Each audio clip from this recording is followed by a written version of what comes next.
Ah, oh my God. Why can't I do this? Yeah. I don't know about you, but I am so excited. I mean, this is this is really something else, folks. This is something that the I think people in the Beatles world and like the Beatles realm of fandoms have been wanting and craving and hoping for a long time. I think these things were long thought lost. We're gonna find out more information than I have off of the top of my head. But this is really astounding. This is something else. I mean, talk about Christmas coming early. Wow. Wow, wow, wow. Rolling Stone reports the following. This is by Angie Mortuccio, maybe? I don't friggin' know. I'm sorry, Angie. Coveted archives of Beatles roadie manager, sorry, coveted archives of Beatles road manager Mal Evans will finally see the light of day. I believe this is being broke. This is being broke by Rolling Stone. Biography will be published in 2023, followed by his diaries and manuscripts, the holy grail for Beatles fans. Now, is it the only holy grail for Beatles fans? No, there's definitely more out there. Carnival of Light is one of those things. Demos, all sorts of demo recordings that have never seen the light of day. You'd imagine Paul McCartney's, home recorder. He had like a tape deck full of stuff. And then there's the Lennon cassette diaries. Like he would do these audio diaries to himself, one of which very publicly was leaked, and it had him saying some really sort of Freudian stuff about his attraction to his mother or something. I don't know. Who knows what the trip was? It was towards the end of his life in like 79 when he was talking about stuff like that. But Lennon was really out there. He was always like kind of on a journey trying to figure out who he was and what his deal was, what his bag was, and this, that, and the other. But besides those things, you have Mal Evans' diary, which is such an important thing when you're trying to tell the story of the Beatles. Why is that? Why is it so important?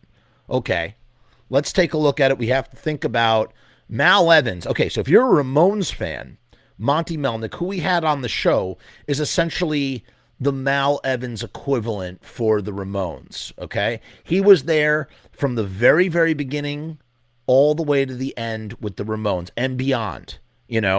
So he essentially, even though he doesn't like to call himself the fifth Ramone, he is the fifth Ramone. Some people call him Monty Ramone.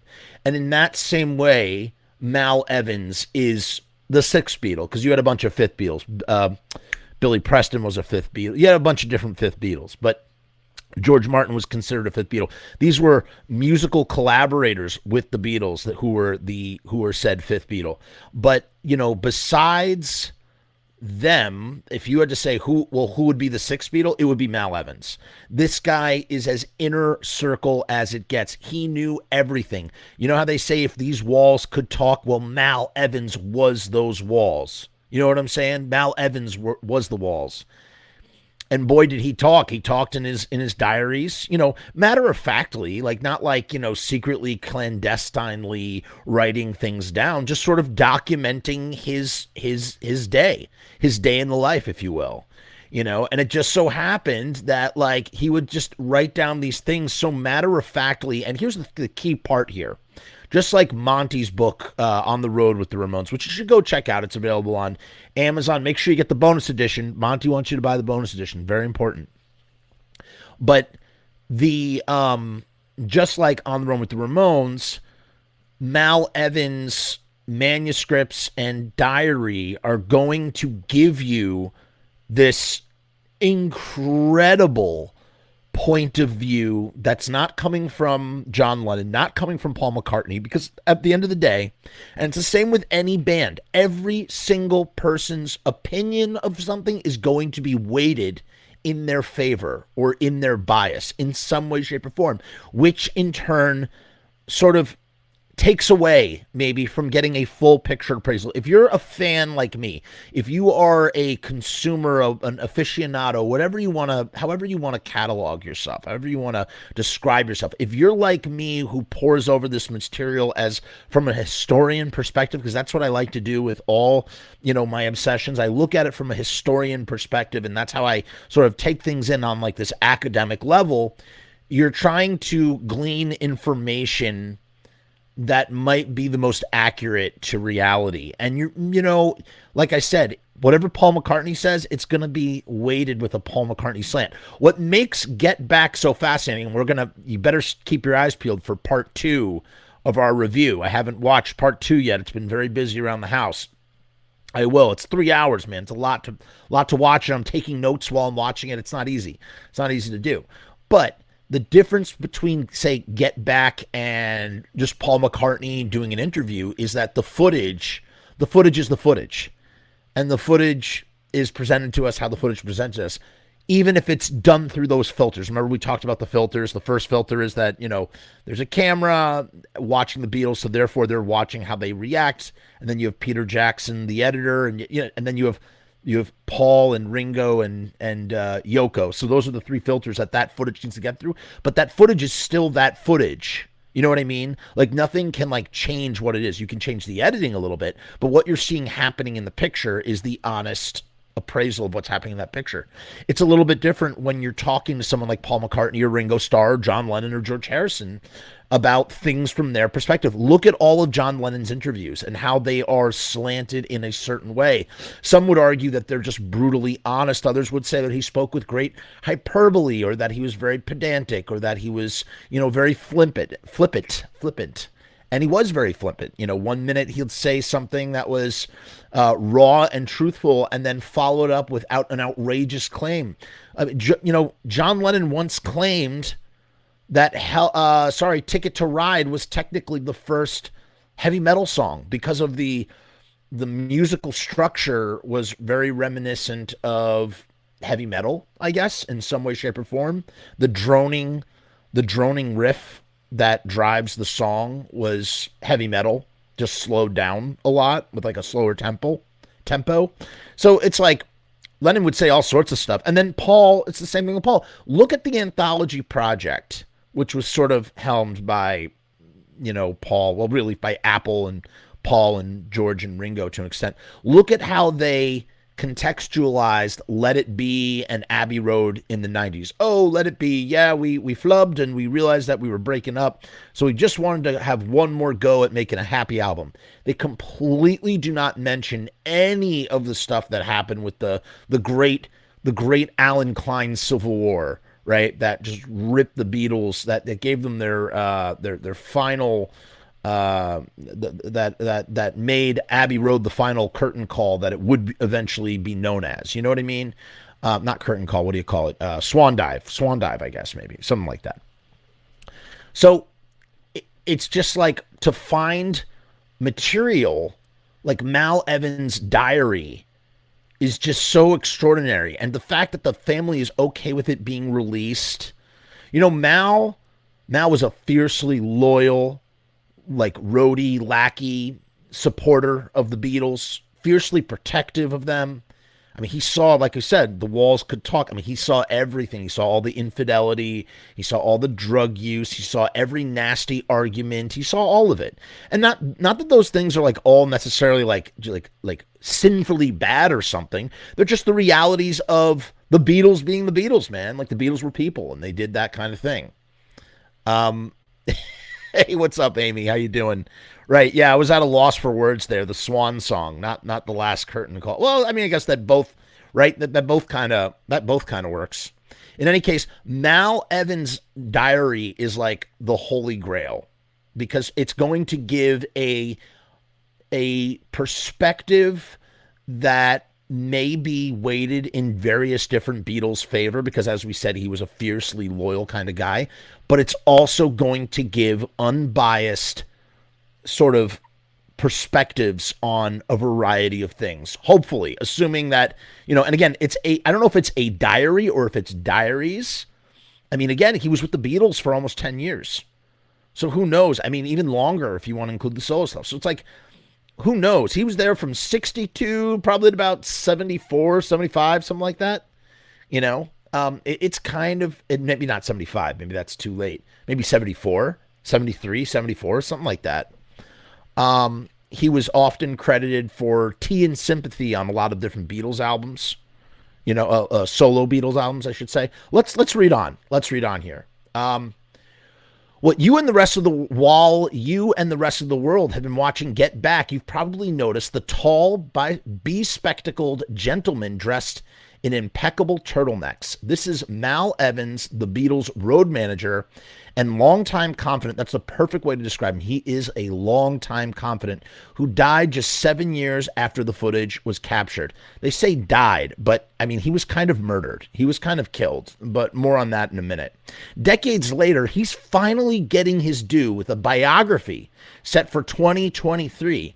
Evans' family teamed up with Beatles scholar and author Kenneth Womack, I'm not familiar with this guy, for the biography, which will be published by HarperCollins' Day Street Books imprint. The following year, they will release the Holy Grail for Beatles fans, his archives, which fans have been speculating about for years. The collection contains diaries, okay, so it's diaries, not diary, manuscripts, which include a manuscript for his Beatles book, and more. He probably has all sorts of trinkets in there.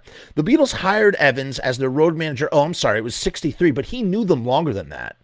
He knew them back in, I think, 62, and continued working with them when they stopped touring. He would continue to work with them when they stopped 3 years later in 66. He was working on publishing the manuscripts himself with permission from the band. So he had permission from the band. So he was in contact with the band as late as January of 76 when he tragically died at the age of 40. Some might argue that he died by cop-out, if anybody knows what cop-out is. Death by cop, where you hold up a gun and then a police officer shoots you because, they think you have a gun. Evan's son, Gary, says, "My dad meant the world to me." In a statement, "He was my hero. Before Ken joined the project, I thought I knew the story of my dad. But what I knew was in monochrome. 15 months later, it's like The Wizard of Oz, Dad's favorite film, because Ken has added so much color, so much light to his story. Ken has showed me that Dad was the Beatles' greatest friend.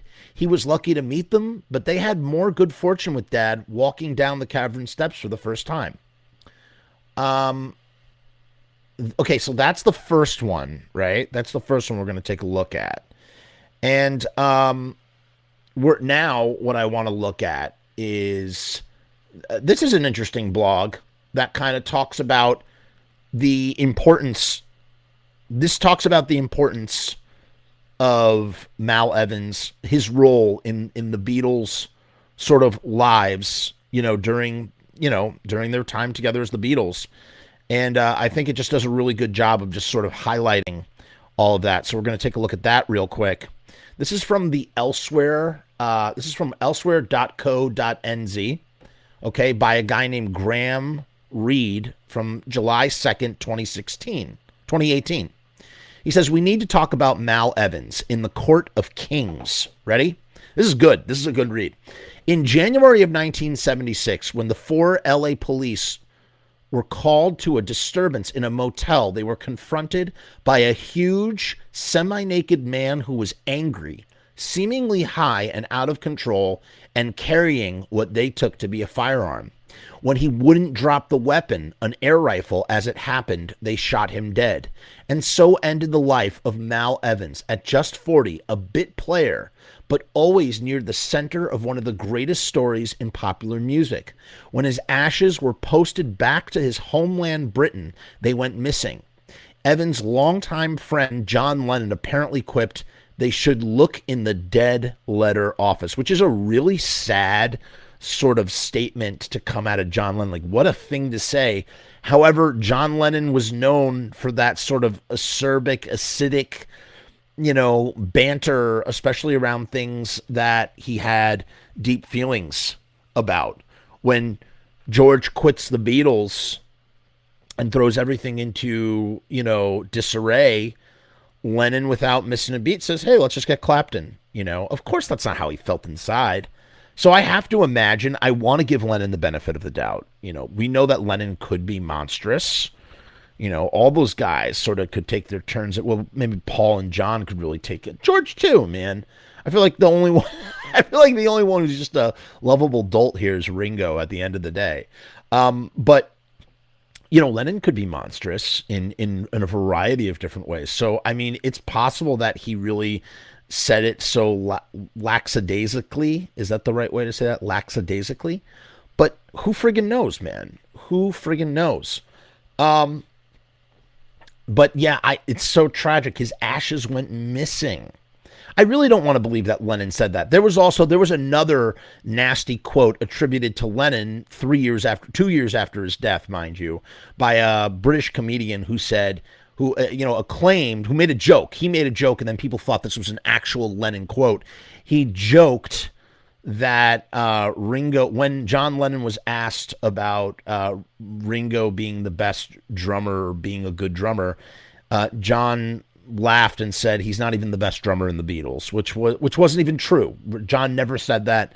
They loved Ringo. They loved Ringo's drumming. We did a whole video about the importance of Ringo. Go check that out. It's on this channel. Mal Evans was mostly invisible, but is always there in the Beatles story. He was there at the Cavern and on tours in Britain as fame was starting to hit them. When they first smoked marijuana with Bob Dylan, at landmark shows like the Hollywood Bowl, at clubs in their company, in the back, meaning like clubs, like nightclubs where they would hang out, at like Swinging London in the 60s, which was like where the Beatles were, right? At clubs in their company, in background of many photos as the towering figure in horn-rimmed glasses, as the disoriented cross-channel swimmer in Help. That's right. You can see this picture right here when he jumps out of the water. That's Mal Evans in Help. And he was bundled off the plane in Manila after the band's alleged snubbing of the Philippines' First Lady, Imelda Marcos. He had every reason to think that he might be arrested or killed by the furious police and said in tears to the band as he was led off the aircraft, "Tell Lil, his wife, I love her." True story, man. So one of the two roughest, toughest times the Beatles had with touring, and definitely part of like factors as to why the Beatles stopped touring, were that incident in the Philippines where they didn't want to attend some sort of reception because they were tired for the Queen, for the royalty, and basically the entire country just like dropped out with the Beatles. Their security details left. Like things got really bad. There was like riots that were happening, and they had to leave. They had to get back on the plane. I don't think they were paid for their performances. And yes, he was called off the airplane while the Beatles were on. Nobody's sure if they're going to get off. But then when Mal was told to get up, like he might not come back alive. They might kill him. He has no idea what's about to happen to him, that kind of thing. And the other time for the Beatles was in Memphis. And this is, I believe, after John Lennon made the comment that they were more popular than Jesus, something like that. Dave Lee says, I wonder if Mal really pointed the air rifle at the cops. I don't know, man. Actually, we're going to read that next. That's the next thing we're going to take a look at real quick. The ashes. Okay, so apparently, according to David Lee here as well, the ashes were lost, but then they were returned to Mal's family, thankfully. I did not know that. It makes me really happy to hear such a thing. Evans was there for their final touring concert in San Francisco. What? No, that was in Chicago. Candlestick Park? Was Candlestick Park in San Francisco or Chicago?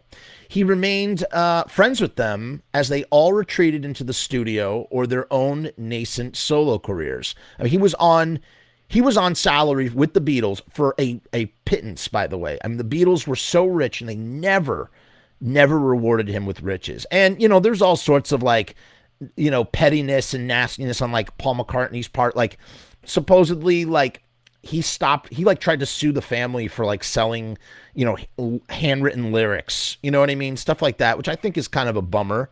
But at the same time, we don't know if the family received any money from the Beatles after Mal was killed. That's number one. And number two, we don't know the exact nature as to whether he was compensated for his writing efforts on songs like Sgt. Pepper and Fixing a Hole. Supposedly he was supposed to get a songwriting credit, and that wasn't going to happen because of the Lennon-McCartney partnership, and perhaps might have just gotten some buckaroonies, like as a one-time thing for his contributions. We can see him in Get Back, sort of helping Paul with lyric stuff for the Long and Winding Road. So we know that Paul liked, Paul was good to keep Mal around. He was like he's like the greatest roadie who ever lived, basically. Bottom line. You know what I mean? Yes. David knows this stuff. That's right. George gave his family £5,000, which, by the way, in 1976, when, George wasn't, they all ended up okay, but there were some rough times in the 70s for the Beatles, and £5,000 was a lot of money. Was a lot of money to give over. That was like, I don't know. That must have been like $60,000 or $70,000, right? Back then, that was a lot of money, but it didn't come. Who knows what Paul, we know that George contributed. Maybe Paul did too. I don't know. You know what it is? It's like the idea that if Paul didn't, that would just be so like unforgivable to me. Like such like a poor taste sort of thing from Paul to not do something like that. I don't know. I feel like he must have done something for them privately. And then when they tried to sell lyrics, he got mad. Plus, there was the whole thing. He lost the songs.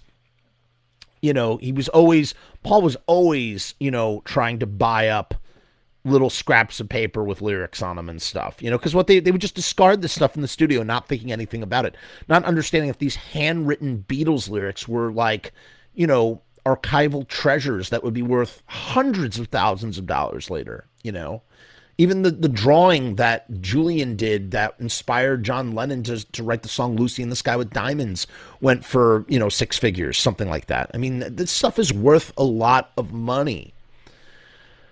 So, yeah, he was there. He was friends with them as they were retreating to the studio for their own nascent solo careers, helped collate the images for the Sgt. Pepper cover. That's right. He was the gopher that went around, helped them getting the Sgt. Pepper cover together. He appeared in Magical Mystery Tour as one of the magicians.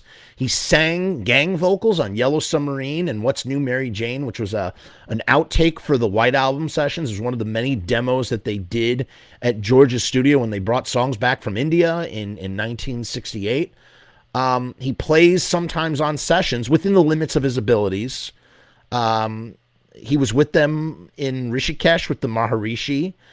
He contributed sounds and background singing to the White Album sessions.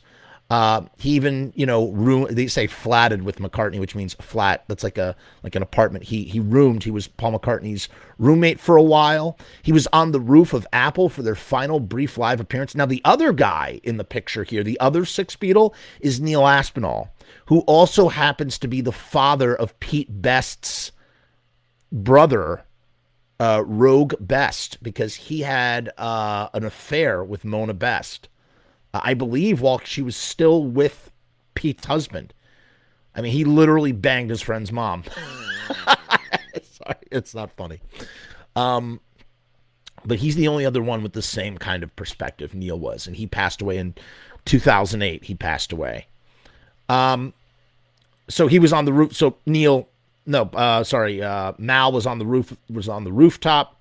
He was the only member of the inner sanctum present when McCartney married Linda Eastman and went with Lennon, Starr, Clapton, Klaus Voormann, and drummer Alan White to Toronto for the Rock and Roll Revival concert, the band's set captured on Live Peace in Toronto. He was everywhere, but mostly just out of frame.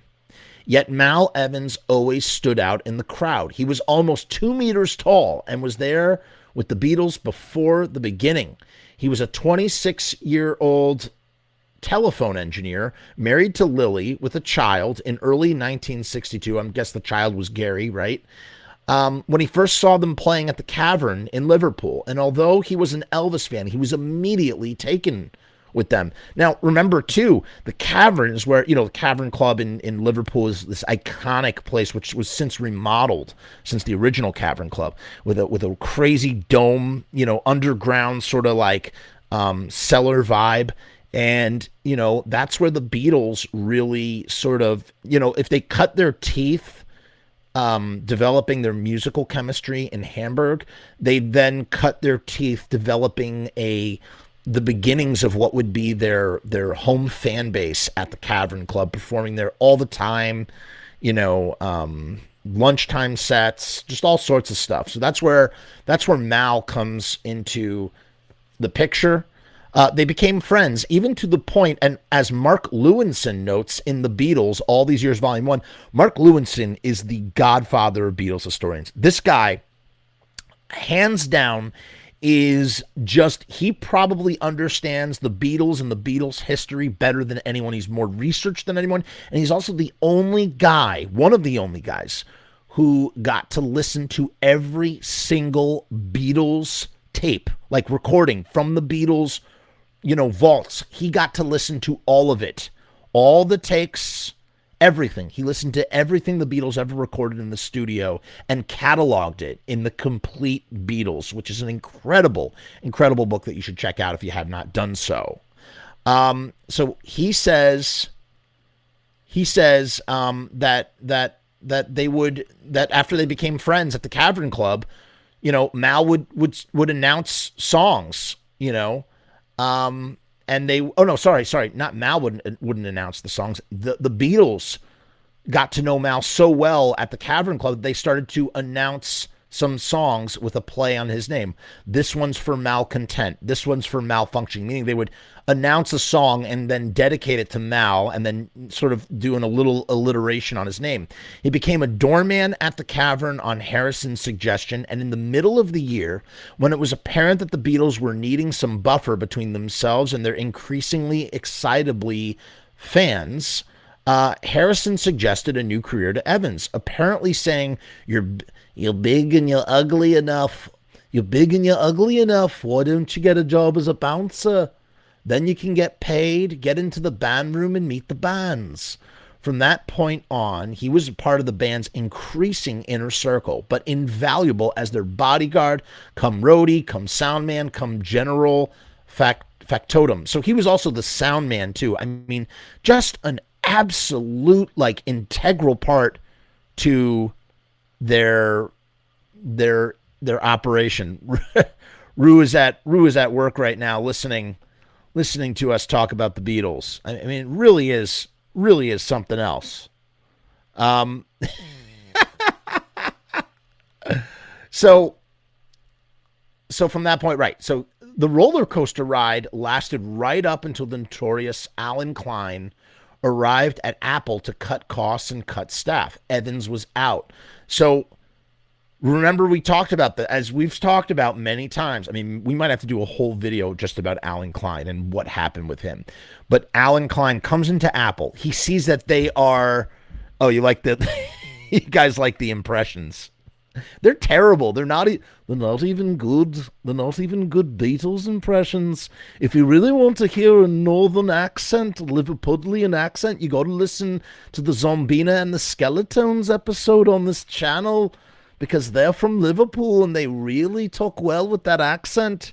And we even have some fun trying to do Beatles accents together. No, I tried to do different English accents for them. It was a lot of fun. I love Zombina and the Skeletones. Check them out. If you have never listened to Zombina and the Skeletones, they're also from Liverpool. We briefly spoke about the Beatles when I had them on the show. Yeah, but Alan Klein, as we said, he was the manager for the Rolling Stones. Terrible dude, a crook, yada, yada, yada. Apple is hemorrhaging money. He comes in to cut costs. What does he do? He axes Mal. He sees Mal, and Mal's getting paid £38 a week. In 1969, that's all he's making. He's asked for a raise. He gets £38 a week, which is nothing. He's supporting a family of two, who he never saw. Sorry, 2 children and a wife, who he never saw because he was always always with the Beatles. He was he truly was a squire to their knighthood. You know what I mean? So the roller coaster ride lasted right up until the notorious Alan Klein arrived at Apple to cut costs and cull staff. Evans was out, but he had also been involved in the music end of the spectrum, and that continued for a while.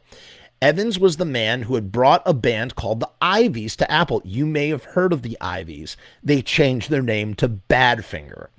So when you're watching the end of Breaking Bad, that song, something my blue, what is it? Guess I got what I deserve. My little blue or something. That is by Badfinger, and produced their hit "No Matter What." No matter what you are, that they were considered to be the next Beatles, Badfinger, and Paul McCartney gave them songs like "Come and Get It," "If You Want It, Here It Is, Come and Get It, But You Better Come and Get It." Da, da, da. That was a Paul McCartney song that was given to Badfinger, but it was Evans who brought them into the fold. He also discovered Splinter, who made albums for George Harrison's Dark Horse label. He co-wrote "You and Me, Babe" with Harrison, which appeared on Ringo's best-selling self-titled album of 1973. So he's co-writing songs with the Beatles after the breakup. I mean, and I don't know what money. It sounded like he was in real squalor at the end, but I mean, you got to imagine some kind of money came in for that. He remained good friends with all the former Beatles. Was always spoken of a quiet and decent man, and sometimes endured a remarkable life in the eye of the hurricane. But when he, but when he after so that, sorry, let me take that again. But when after he and Lil separated in 1973, he seemed increasingly adrift, his life more shapeless than it had been when he was always on call. There was a book deal, and he seemed to be making decent progress on his autobiography, and he did a few radio interviews in the closing months of his life also. I think I listened to one of those. You can find them on YouTube. But are they going to be as revealing? I mean, he was starting to go to like the first Beatles conventions had started. He was starting to go to like Beatles conventions, and he was starting to like get his own fans of his own.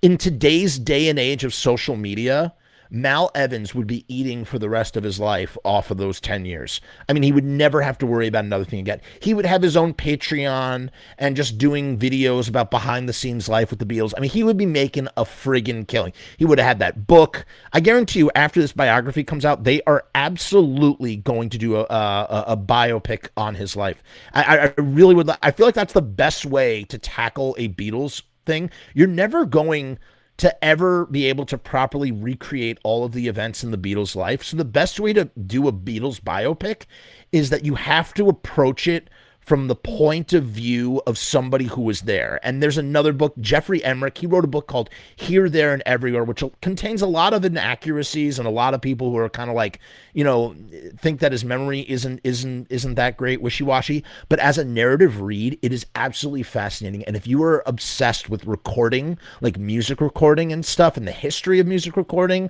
and the pioneering of all these different techniques, you absolutely have to read Here, There, and Everywhere by Jeffrey Emerick, who was the engineer, another guy who was just in the room when Magic was being made, and he was there from, I think, he was there from Please Please Me all the way up until Abbey Road, and he helped John Lennon and Paul McCartney, he helped these guys come up with all this crazy sort of stuff for recording. And I always imagine that being a great biopic too. Like, we're seeing this great story from someone who's maybe more ordinary or common man, everyman. I feel like it's the only way you could properly tell the Beatles story. And so I just really, really, really think, I hope that, like maybe Netflix will pick it up and like they'll make like a biopic of Mal Evans' story. That would be really great, man. I would love it. Who would play him? I don't know. We'd have to figure that out. So he was doing a few radio interviews in the closing months of his life as well. But the LA lifestyle, the separation, bad ways, and hard times conspired against the gentle giant from Liverpool. Mind you, this is also right around the time, very soon, Lennon finds his way out to LA for pretty much all of 74. It's Lennon, Ringo, sometimes Paul, sometimes George, Keith Moon, Harry Nilsson, Alice Cooper. They call themselves the Hollywood Vampires.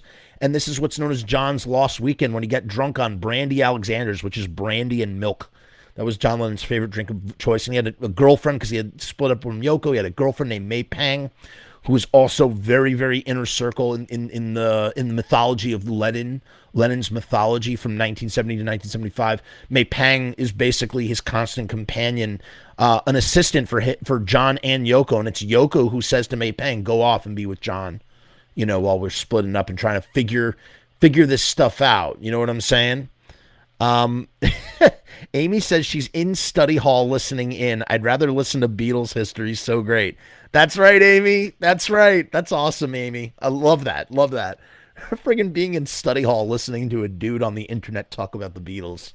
Um, so some of his silent footage, as well as his Beatle friends, some of his silent footage, as well as his Beatles friends he was attached to filming, have appeared on YouTube. So some of it has come out. 300 years before Mal Evans was gunned down, the poet John Milton wrote some lines often quoted out of their religious context, but no less pithy and apposite. Mal Evans was a busy man for more than a decade in the palace of the elect. Sorry, let me take that again. Mal Evans was a busy man for more than a decade in the palace of the elect, so maybe these lines don't fit. But when you think of how he was always there in the room or just outside the door, ready and willing to do the emperor's bidding, they do seem oddly appropriate. They also serve, this is the quote from John Milton, they also serve who only stand and wait. Great read. Okay, here's this is Paul and Mal's photos in Tokyo 66. That was a stupendous read. So that was from this Elsewhere. It's a blog. It's some kind of blog. And it's by this guy, Graham Reed. Just fantastic. And then there's one last thing we're going to look at in order to be like super complete about the life of Mal Evans as the sixth Beatle, right? I think we need to look at his tragic death. Because it's something that people, like, when I first read about Mal's death, I was shocked. Like, I was like, oh my God, that's how he died. And like, I just couldn't imagine somebody who seemed so sweet and gentle, because that's what you think of him, dying in such a tragic, terrible way. Like, I mean, just absolutely abysmally horrible. So this is from Far Out Magazine, and it's by Tom Taylor, published today.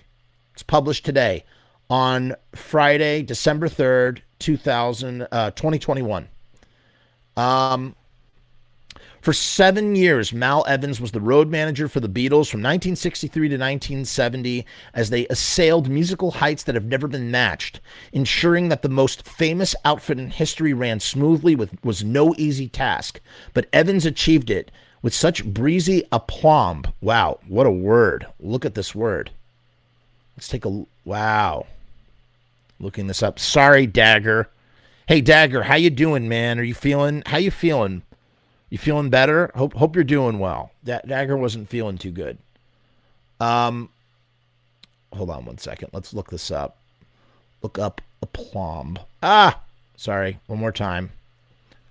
Aplomb. Aplomb? Oh, it's okay. So the B is silent. Aplomb is self-confidence or assurance, especially when in a demanding situation. Love that word. With such breezy aplomb that he had enough time to form such a strong bond with the band that you will have no doubt, and you will, with that, but Evans achieved it with such breezy aplomb that he had enough time to form such a strong bond with that band that you will have no doubt seen him floating around scenes in the latest Peter Jackson documentary, Get Back the Beatles.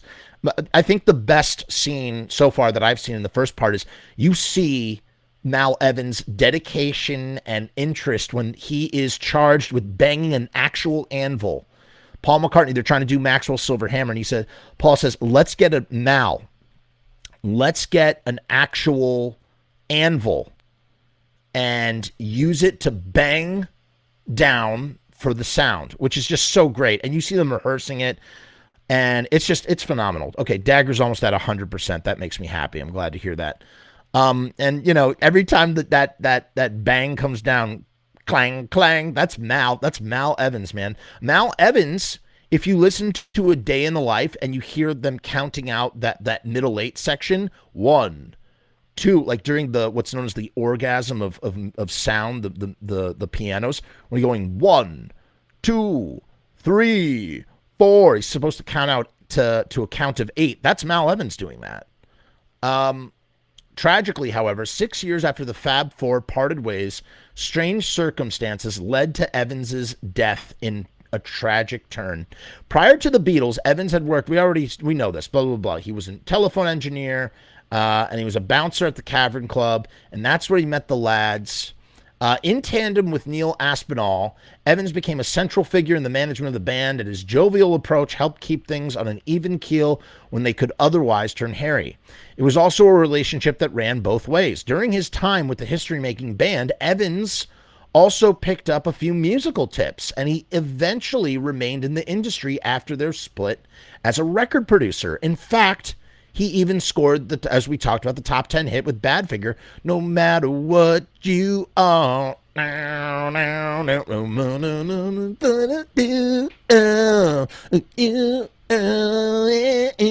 know it. You know what I'm talking about. It was also, however, by 1976, Evans' career was on the slide, and as a result, so was his mental health. He had been set to produce Keith Moon's solo record, but after the Manic Star pulled out, interesting, because yeah, Moon was making, I think he did. I think Keith Moon always wanted to be a singer. He died in 78. He would die 2 years later. He always wanted to be a singer. He always sneaking in on Who sessions trying to sing.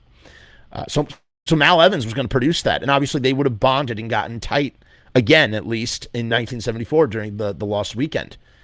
I would imagine, at least. Evans' escape from obscurity was severed, and he found himself. Sorry.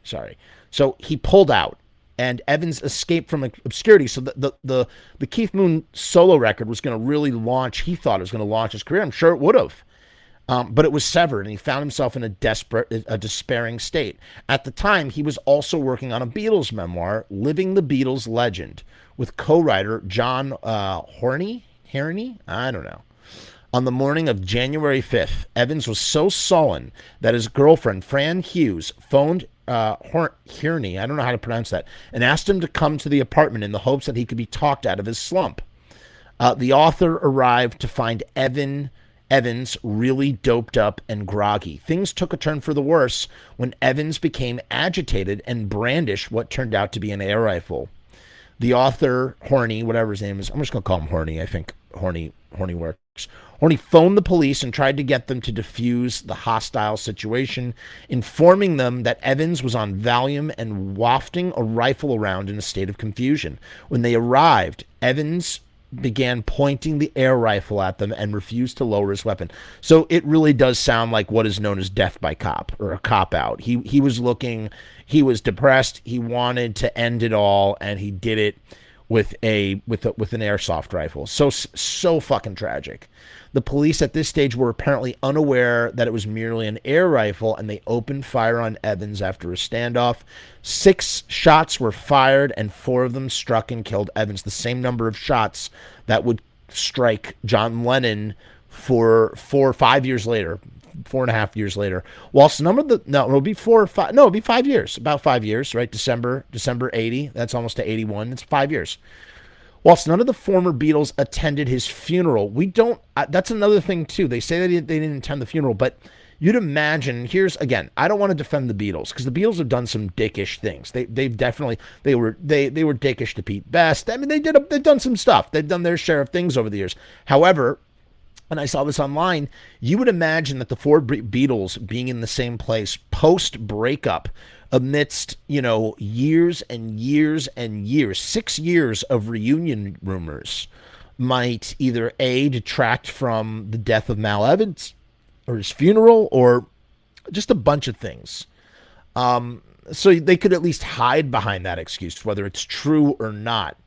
Harry Nilsson, however, George Martin, Harry Nilsson, and Neil Aspinall were in attendance, and George Harrison arranged a payment of $5,000 as a bereavement offering, as Evans had no life insurance. And we talked about how much money that was back in the 70s, probably $50,000, $60,000, something like that.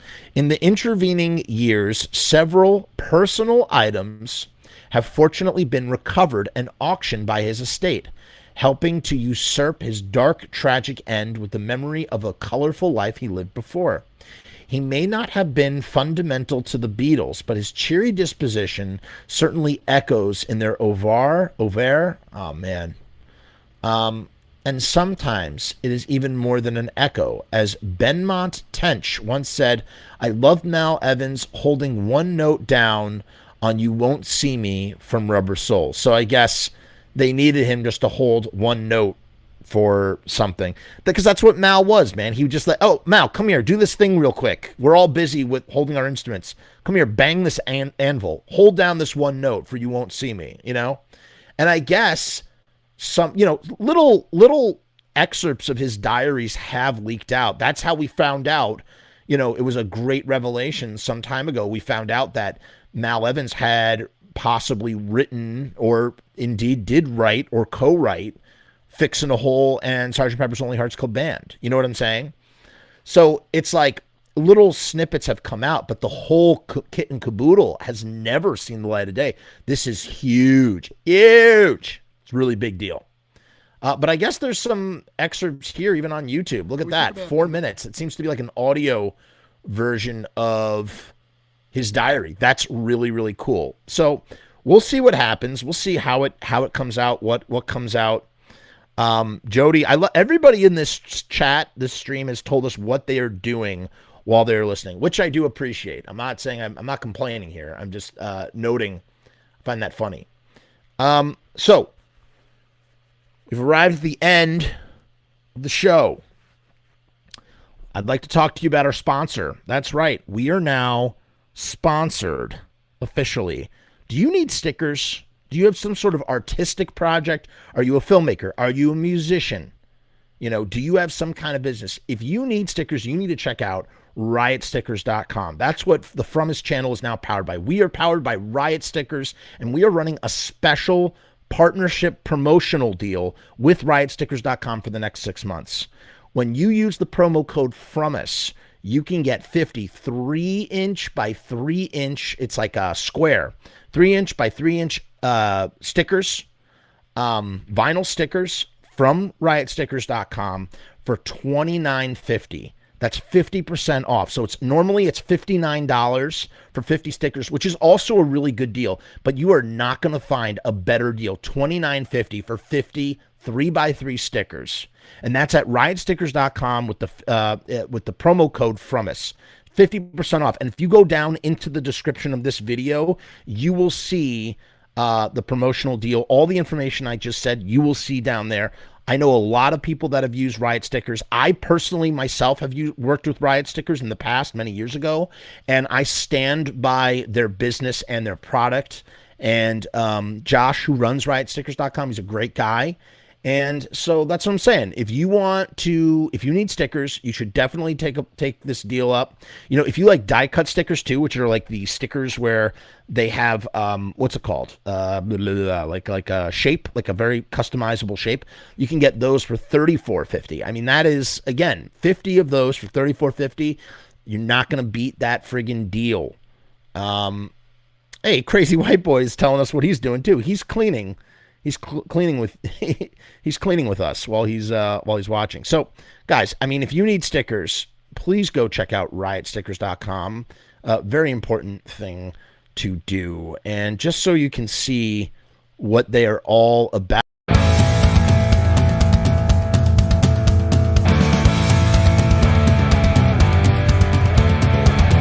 We make stickers, banners, and buttons too, posters and promo cards. There's nothing we can't print for you. From stage backdrops to bass drum heads, we can print on shirts, we can print on hats, we can print on pants. Cheap prices and high quality, quick turnaround times and free shipping. We also offer free artwork support, great customer service, and so much more. RiotStickers.com, Riot Stickers, we are the bomb. RiotStickers.com, Riot Stickers, we are the bomb. RiotStickers.com, Riot Stickers, we are the bomb. RiotStickers.com, Riot Stickers, we are the bomb.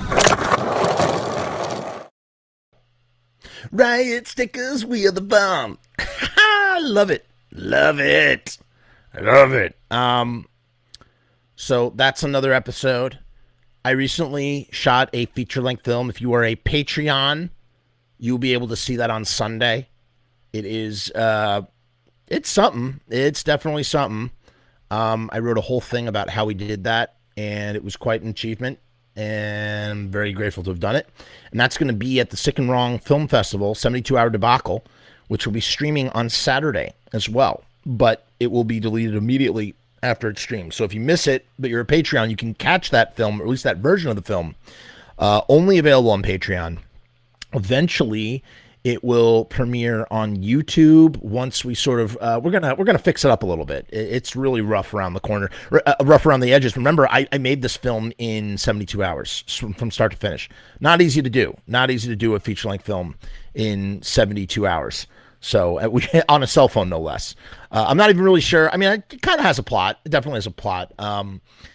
Sort of trying to do an extension of what we do here on the show, like a fictionalized version of me doing like a YouTube video, like kind of like a mockumentary, schlockumentary. That's what I call it. It's a schlockumentary with some demons and some disturbing content, and again, making it up literally as I went along.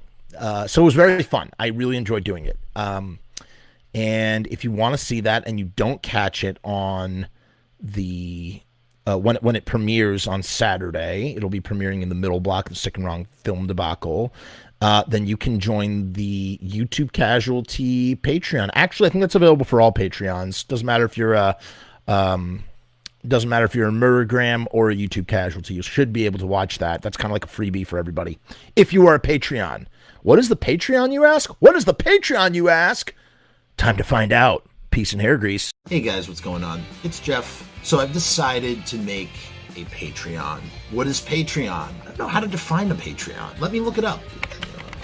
Patreon is a membership platform that makes it very easy for creators to get paid for the things that they're already creating. I want to do it full time. I want this to be my full-time job. In my efforts to make that happen, I've set up this platform. Is it going to work? Is it going to be successful? I don't know, but I would rather try and crash and burn than not try at all. The goal is to create enough passive revenue so that I can continue to do this full-time, uninterrupted. Why? Because I love to do this. I love creating content. I love making videos. I love shooting films. I love doing podcasts. In case you couldn't tell, I love to talk and I never shut the fuck up. So right now I've kept the Patreon incredibly simple. There's 2 tiers, and that may change in the future. The Murdergram is a simple way to extend support for all of the hours and hours of free content on the channel for nothing more than $1.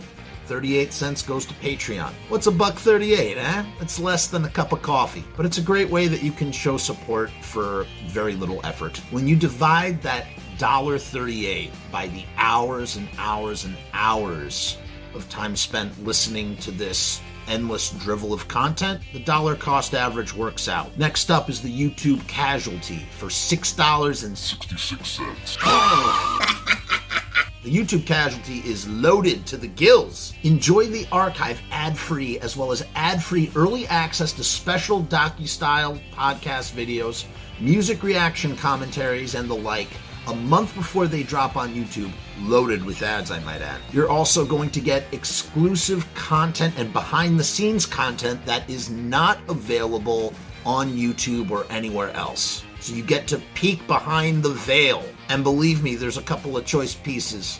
Most of all, more than anything, whether you join the Patreon or not, I just want to thank each and every one of you that comes to the channel, that watches all the shows, that leaves comments, that participates, that subscribes. That's really the most important thing. This is just trying to find a way to earn a living as an artist. And with that, thank you for my TED Talk. Join the Patreon, because we need you! 66 cents.